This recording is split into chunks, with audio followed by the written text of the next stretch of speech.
Donc le film s'appelle No Pasaran, qui en fait est un ancien chant révolutionnaire qui veut dire ils ne passeront pas par là. Et c'est l'histoire de... Ça se passe dans les Pyrénées, il est raconté par un ours qui raconte l'histoire de sa vallée. Et sa vallée va être traversée par une autoroute.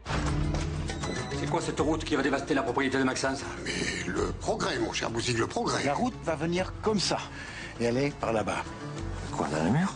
Mais en faisant cet axe-là, on détruit évidemment tout l'écosystème et surtout une ferme qui fait du jambon, donc avec beaucoup de cochons, et un jeune paysan qui n'a pas du tout envie que ça lui arrive parce que il est amoureux de sa vallée. Et No Pasaran, c'est complètement dingue. Le jour où je suis arrivée aux essais costumes, c'était des costumes délirants qu'elle avait fabriqués, la costumière, mais délirants, c'est-à-dire des chapeaux de forme, je suis en pleine montagne quand même, hein, des robes de princesse tachetées, mouchetées de peinture, des robes Gaudi avec des plumes, des combinaisons Barbarella. Donc je me suis dit, mais qu'est-ce que je peux faire là-dedans?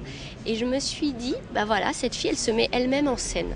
Ses costumes, c'est un peu sa manière de dire, bah voilà, j'arrive à me mettre en scène avec mes costumes.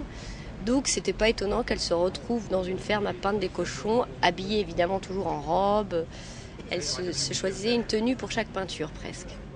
Allez, let's go, poussin! Baisse ton arme, on va discuter calmement. T'es un artiste maintenant. Tu viens de faire ton premier chef-d'œuvre. Le costume m'aide beaucoup, beaucoup parce que ça donne tout de suite une ligne, une carrure, une époque, un milieu social. C'est vrai que quand un costume donne un milieu social, déjà, on a une manière très différente de se comporter. Et je trouve que ça peut faire presque 50% du personnage pour commencer à le travailler, à rentrer dans sa peau.